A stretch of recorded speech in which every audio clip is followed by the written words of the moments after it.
Hello hello hello very good evening. बहुत बहुत स्वागत है आप सभी का फाउंडेशन बैच में हमारे, जिसमें वीक में 5 लेक्चर आपके सब्जेक्ट का और एक वीडियो में हमेशा ऐसा बनाता हूँ जो आपके लिए ज़रूरी है, आपको जगा के रखने के लिए, आपको एनर्जी देने के लिए, आपको खुद को स्ट्रेटेजाइज करने के लिए, आपके शेड्यूल में अगर कहीं पे लूप होल्स है तो उसको ठीक करने के लिए। और ऐसे ही एक शानदार टॉपिक मैं उन बच्चों के लिए लेके आया हूँ जिन्होंने प्रिपरेशन का तो सोचा है, लेकिन उनको ये नहीं पता कि एक्चुअली कितना टाइम चाहिए, कितना टाइम लगेगा, या कोई मिसकंसेप्शन दिमाग में बैठा रखे। आपको याद होगा मैंने लास्ट वीडियो इस पर बनाया था कि 6 महीने में प्रिपरेशन कर सकते हैं क्या। ऑफ कोर्स कर सकते हैं, लेकिन नहीं भी। कौन कर सकता है और कौन नहीं कर सकता है, अगर कर सकता है तो क्या पैटर्न होना चाहिए, बड़े ही डिटेल्स में मैंने बताया था। इस डिस्क्रिप्शन में वो वीडियो का लिंक शेयर कर दूंगा, या आप चैनल पे जाके चेक कर लीजिएगा 6 मंथ में प्रिपरेशन का कैसा पैटर्न होना चाहिए। आज मैं बेसिकली ये उन बच्चों के लिए लेके आया हूँ जो IBPS क्लर्क या IBPS PO या RRB को टारगेट कर रहे हैं, जो नेक्स्ट ईयर दिसंबर, यानी कि इस ईयर 2026 के दिसंबर, अक्टूबर, नवंबर, दिसंबर में होगा उनके, और जिन्होंने थोड़ी बहुत पढ़ाई कर रखी है उनके लिए, या उन बच्चों के लिए जिन्होंने अभी अभी डिसाइड किया है कि मुझे बैंकिंग के प्रिपरेशन में, ये जनरल कंपटीशन के प्रिपरेशन के लिए तैयारी करनी है, एंटर करना है, राइट। तो देखो बेसिकली मैं बैंकिंग के कॉन्सेप्ट को बताता हूँ आपके साथ, लेकिन ये जो वीडियो है ये ना केवल बैंकिंग बल्कि SSC and other competitive examination के लिए भी फ्रूटफुल होगा।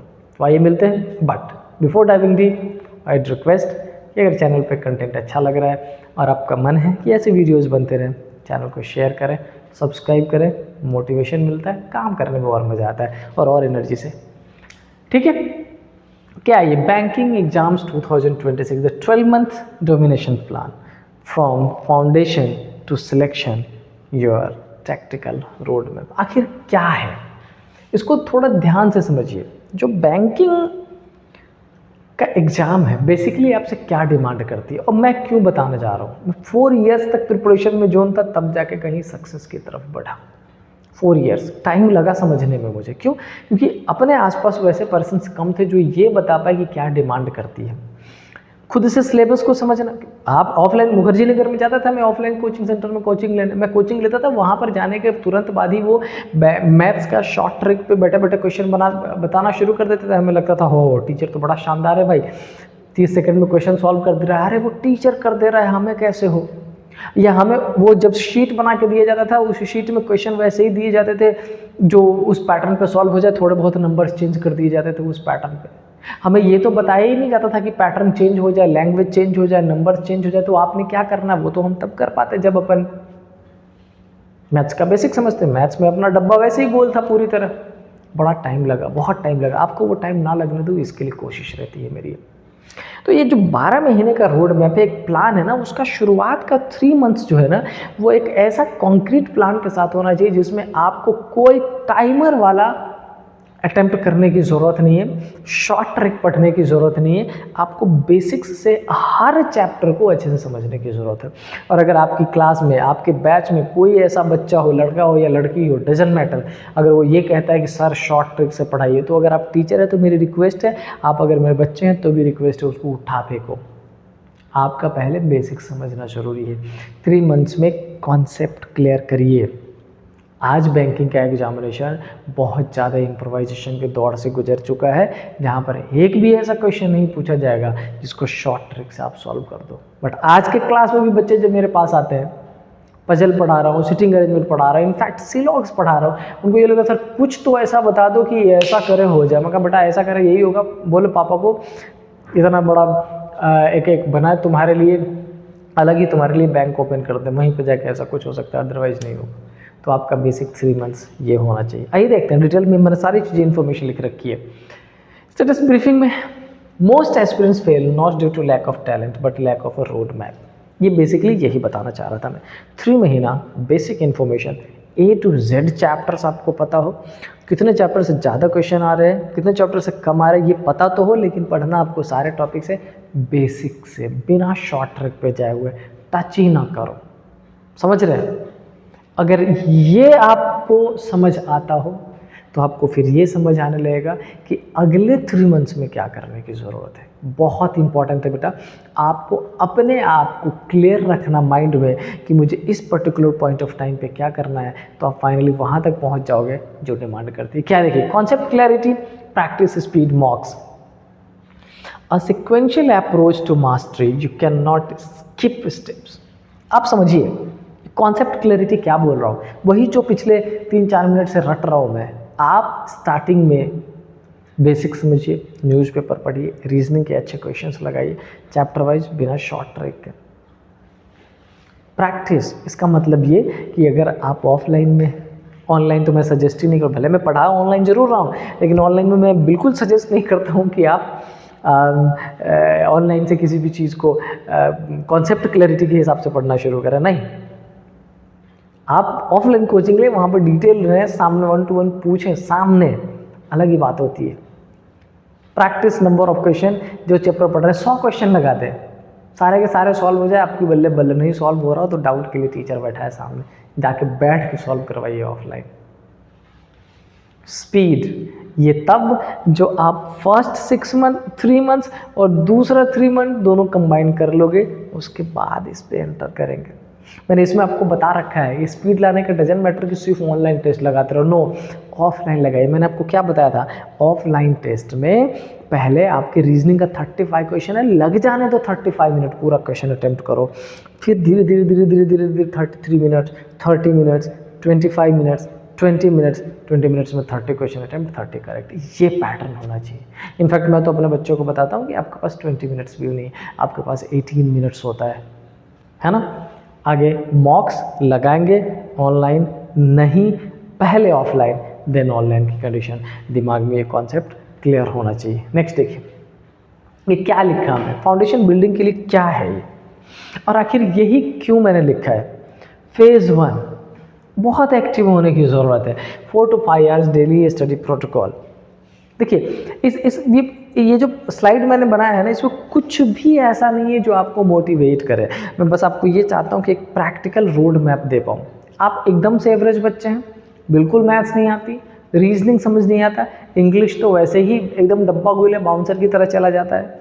आप एक स्टेप लीजिए, आप 4 to 5 आवर्स डेली, ना कि एक दिन 12 घंटे बैठ गए और अगले 3 दिनों तक गैप है। अरे एवरेज बना दिया ना, पहले दिन 4, दूसरे दिन 4, तीसरे दिन 4, 12 आवर्स हो गए, एक दिन बैठ जाते हैं 12 घंटे, नहीं हो पाएगा। रोज के 4 घंटे का शेड्यूल बनाइए, एक्टिवली एकदम दिमाग वहाँ रखे। ऐसा भी नहीं कि वो 4 घंटे पढ़ रहे हैं, मैसेज देख रहे हैं व्हाट्सअप, 4 घंटे में ही वो इंस्टा चैट, 4 घंटे में अरे उस लड़की का रील्स, 4 घंटे में अरे उसके मैच, 4 घंटे में उस दोस्तों की लड़ाई हो गई, 4 घंटे में ही धर्म युद्ध करना है। ये सब कुछ भी नहीं, वो 4 घंटे आपके होने चाहिए। अगर आप वो पढ़ रहे हैं बड़े अच्छे तरीके से, शानदार तरीके से, तो मुझे भी ये सब बोलने की ज़रूरत नहीं। क्या है ये, कुछ भी नहीं, बकवास बता रहा हूँ मैं, बस आपको जगाने के लिए, और कुछ नहीं। ये कॉन्सेप्ट बिल्डिंग आपका खुद ही होगा। आप बस इससे एक दिमाग में ये स्ट्रक्चर बनाइए कि ये करना ज़रूरी है। 4 to 5 hours every day, actively, without failure, ईमानदारी के साथ, खुद के साथ ईमानदार हो जाइए, और कुछ नहीं। अब आइए सिलेबस टारगेट। अगर रीजनिंग की बात करें तो बेसिक टॉपिक, फंडामेंटल लॉजिक जो होता है बहुत सिंपल सा है।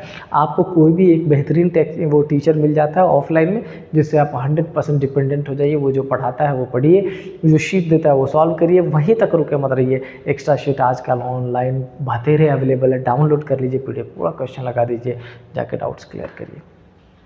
क्वांट्स में सिंप्लीफिकेशन, नंबर सीरीज बड़ा इंपॉर्टेंट होता है। अगर इसमें समझ में आने लगा रहा तो आगे आने वाले जितने भी चैप्टर है उसमें आपके कैलकुलेशन की स्पीड बहुत तगड़ी हो जाएगी। Again I would say offline coaching centre, offline teacher, online पढ़ाने वाले अच्छे लोग हैं, मैं किसी के अगेंस्ट नहीं हूँ, बिल्कुल अगेंस्ट नहीं, क्योंकि मैं खुद ऑनलाइन कोशिश कर रहा हूँ, मैं बिल्कुल अगेंस्ट नहीं हूँ। लेकिन आई वुड से कि आपको ऑफलाइन प्रेफर करना चाहिए। इंग्लिश में चाहे ग्रामर के रूल्स हो, चाहे रीडिंग कॉम्प्रीहेंशन हो, you have to read newspaper every day 1 hour, and then कोई ऑफलाइन टीचर। ये तीनों बेसिक्स है आपका। अब ध्यान से देखिए, थोड़ा सा एक्सटेंडेड किया है। मंथ 3 द फर्स्ट पीरियड, मैंने क्या बोला, जैसे शुरुआत के 1-2 महीने में आपने काम करना सीख लिया, 4 to 5 आवर सिटिंग आपने शुरू कर ली। जब आप तीसरे महीने में एंटर करोगे तो आपको क्या करने की ज़रूरत है। Start small puzzles and DI, reasoning और मैथ दोनों। स्मॉल पजल्स में तो ऐसा पजल मत ले लेना, बच्चों को देखता हूँ मैं ऐसा पजल लेके आ जाते हैं जो मंच में भी नहीं पूछा जाना, जो दिया ही जाता है इसलिए कि टाइम बर्बाद करें। हम उसमें लगे हुए, सर इसको तो करके ही मानूंगा। अरे क्यों, नहीं करना आपको 35 है 35, 30 अटेम्प्ट करो ना, दूसरे सब्जेक्ट में एंटर करो, करके ही मानूंगा मैं तो। सेक्शनल टेस्ट अलग अलग वो लगाना शुरू करिए, बहुत सारी जगहों पे अवेलेबल है, कहीं से ले लीजिए। एंड बिल्ड कॉन्फिडेंस, बेसिकली अगर इसमें दोनों में आप अच्छा करने लग जाते हैं तो कहीं ना कहीं ये बूस्टअप हो जाएगा और फिर आप कैसे भी क्वेश्चन को डील आउट करने के लिए तैयार हो जाएंगे, बहुत मुश्किल नहीं है। ये था आपका फर्स्ट 3 मंथ्स का। आगे चलते हैं phase 2, practice and speed, month 4 to 6 यानी कि चौथा, पांचवा, छठा महीना। एक्टिव, ये मैंने हर जगह मेंशन क्यों, मैं फिर से यही बोलूँगा, अगर आप फर्स्ट 3 मंथ में 4 आवर्स कर रहे हैं तो नेक्स्ट 3 मंथ्स में 6 आवर कर दीजिए, थोड़ा सा बढ़ा दीजिए, क्योंकि चीज़ें अब आपको समझ आने लगी है, एक बेसिक पैटर्न क्लियर हो चुका है, अब उसको घिसने की ज़रूरत है, उसमें इनसाइड जाने की ज़रूरत है, थोड़ा सा टाइम बढ़ाइए। क्या करना पड़ेगा? प्राइमरी डायरेक्टिव क्या है? कंप्लीट रिमेनिंग सिलेबस, जो बचा हुआ उसको कंप्लीट कर लीजिए। Strategic focus, selection strategy, knowing which question to skip. अब आपका ये समझना जरूरी हो गया है कि जब आप स्पीडली प्रैक्टिस करने की कोशिश कर रहे हो तो वहाँ पे कौन सा ऐसा सेगमेंट है जिसमें आपको दिक्कत हो रही है, उस सेगमेंट पे पकड़ बनाइए और बहुत सारे PYQ लगाने के बाद दिमाग में ये क्लियर करते चलिए कि कौन कौन सा ऐसा सेगमेंट है जिस पर कम टाइम देने की ज़रूरत है, कौन सा ऐसा है जिस पर ज़्यादा। क्यों? क्योंकि हर बच्चा यूनिक है, हर बच्चा डिफरेंट है, हर बच्चे को अलग अलग सेगमेंट कुछ बहुत आसान लगता है एक को, वही दूसरे बच्चे को मुश्किल लगता है। तो ये मैं नहीं बताऊंगा, ये आपकी प्रैक्टिस से आपको पता चलेगा कि कौन सा सेगमेंट आपको करना है और कौन सा नहीं करना है। Alright, yes.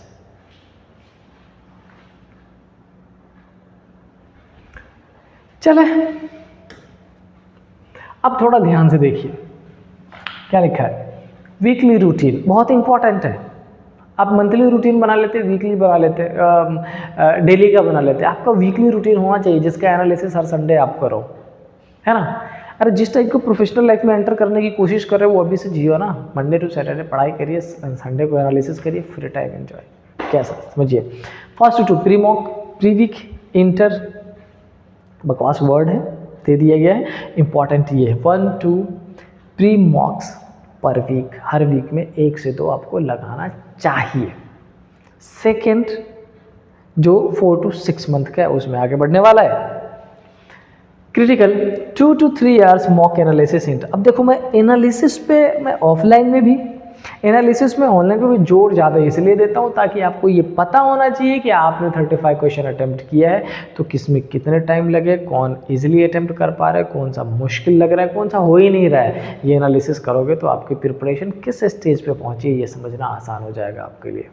Alright, next strong puzzle and DI selection. अब आपको यहाँ पर थोड़े से अच्छे क्वेश्चंस लेने की ज़रूरत आ जाती है जब आप सेकेंड फेज में पहुँच जाते हो तब। अब समझिए ये चेक पॉइंट क्या होता है? यही होता है जब आप अपने आप को क्रॉस क्वेश्चनिंग करोगे कि आपने सेकेंड फेज के फर्स्ट सेकेंड महीने कंप्लीट कर लिए, क्या आपने जो एम खुद के लिए रखा था वहाँ तक पहुँच चुके हो या नहीं। Let's discuss. Score 10 to 15 marks above cut off. क्या आप इस कंडीशन पे पहुंच चुके हैं प्री लेवल मास्टरी पे? क्या आपको लगता है कि 45 to 55 के बीच में कट ऑफ है तो मैं 65 लेके आ रहा हूँ, 60 कट ऑफ है 70 लेके आ रहा हूँ? अगर नहीं तो मतलब आपको और पुश करने की ज़रूरत है।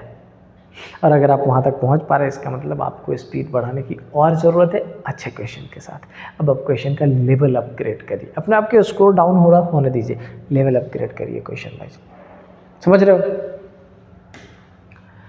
समझिए इसको जरा। फेज 3 में एंटर करने के बाद क्या है? पहले स्टेज में आपने basic question, basic understanding develop किया। दूसरे में थोड़े से अच्छे क्वेश्चंस लिए लेकिन स्पीड बढ़ाने की कोशिश की और जब स्पीड अच्छे लेवल पे पहुंच गया तो आपने क्वेश्चन का लेवल बढ़ा दिया। तीसरे में आप प्री के साथ मेंस को मर्ज करने वाले हैं। इसका मतलब बहुत शानदार आपके इस 12 मंथ्स के जोन में पहुँचेंगे जो आपका 7 to 9 मंथ्स का होता है। Let's see. मेंटेनेंस मोड में क्या है? हाई लेवल पजल्स अच्छे होने चाहिए, advance DI and banking awareness. It should be started in this phase itself. ऐसा नहीं कि मेंस जब हो जाएगा तो प्रिपरेशन करूँगा, जब प्री हो जाएगा तो प्रिपरेशन करूँगा। नो, बहुत सारे बच्चे फेल होते हैं, अटक जाते हैं, ओवरऑल क्वालिफाई नहीं कर पाते हैं। बहुत बड़ा पार्ट है ये, बहुत बड़ा रोल प्ले करता है। तो आपको समझना चाहिए कि पिछले 6 महीने फर्स्ट फेज सेकंड फेज में जो आपने काम किया वो थर्ड फेज में होने वाला है। So go for it. Next and probably the last one, the split workflow. क्या है एक बार ध्यान से समझिएगा। लो फ्रीक्वेंसी प्री मॉक्स में, मतलब थोड़ा सा कम कर देना है। मेंटेनेंस, इस चीज़ को समझ लीजिए। The claim 1 main mock every 10 days में, एवरी 10 डेज को कम करना चाहता हूँ। मैं चाहता हूँ हर वीक में एक। डिस्क्रिप्टिव प्रैक्टिस बिगिन इंग्लिश के लिए बहुत ज़्यादा ज़रूरी होता है। इसका मतलब ये कि जब आप अपने थर्ड फेज के लास्ट के टाइम में हो तो चेक एंड बैलेंस करने की कोशिश करिए प्री और मेंस के बीच में। ज़्यादातर मेंस पे फोकस्ड हो जाइए, थोड़ा सा कम प्री पे। इसका बेसिक मतलब ये कि क्वेश्चन का जो लेवल है वो थोड़ा अच्छा कर लीजिएगा। लास्ट मंथ थर्ड फेज का फुल मेंस मोड, जे selected, caselet DIN, input output, descriptive test paper पर week, critical reasoning, deep general awareness revision, everything should be there in. मतलब आपको ऐसा समझ लेना है कि ये जो 9 मंथ्स है ये रिजल्ट देने का मंथ है। वहाँ तक आते आते आपकी मेंस की तैयारी इतनी खतरनाक हो जानी चाहिए, इतनी खतरनाक हो जानी चाहिए कि जो आपके लास्ट का 10th 11th 12 मंथ जब आपका होगा तो आपको मेंस के बारे में सोचने की ज़रूरत ना हो। सिर्फ pre test, every day 3 to 4 test, every day analysis, time should be 8 to 10 hours in 10th month। यानी कि जो छठे से 9वां मंथ है, जहाँ 7वें से 9वां जहाँ पे आपने प्री और मेंस को मर्ज कर दिया, वो एक ऐसा टाइम होना चाहिए जो आपकी प्रिपरेशन को हाईएस्ट जेस्ट पे, सबसे ऊपर वाले लेयर पे ले जाए। और उसके बाद आप चले जाओगे एग्जामिनेशन ओरिएंटेड मोड में। 10वें महीने में आपका प्रिपरेशन बोलेगा आपके मार्क्स के थ्रू। यही था बच्चों आज के लिए। 4 phases, 1st to 3, 4th to 6, 7th to 9th and then 10 to 12। 10 to 12 में पढ़ना नहीं, सिर्फ प्रैक्टिस करना है। फर्स्ट 3 बेस बनाइए, सेकेंड 3 मंथ्स थोड़ा सा लेवल अप करिए, मार्क्स एक्स्ट्रा लेके आइए, जितना प्री का कट ऑफ होता है वैसा। थर्ड 3 प्री के साथ मेंस को मर्ज कर दीजिए। थर्ड जो फेजेस का तीसरा मंथ है यानी कि 9वां मंथ, उसमें टोटली मेंस पर डिपेंडेंट हो जाइए। Preparation full on complete. 10वें महीने में एग्जामिनेशन का डेट दिख जाएगा, आप वहाँ पर लगाएंगे सिर्फ previous year and test every day 2 3 4। But ये पूरे ही प्रोसेस में जो सबसे ज़्यादा ज़रूरी है, every day 5 to 6 hour analysis. 2 चीज़ें, अगर आपने खुद का एनालिसिस नहीं किया, अपने शेड्यूल का एनालिसिस नहीं किया, अपने अचीवमेंट का एनालिसिस नहीं किया, काम गड़बड़ हो जाएगा, बहुत ज़रूरी है। सो आई होप आपके दिमाग में जो मैं बिठाने की कोशिश कर रहा हूँ वो कर पाया होऊंगा। ऐसे और शानदार वीडियोज़ लेके आ रहा हूँ मैं, ताकि आपको जगा कर रखूँ रिजल्ट तक। मिलते हैं नेक्स्ट क्लास में। Till then stay happy. जय हिंद।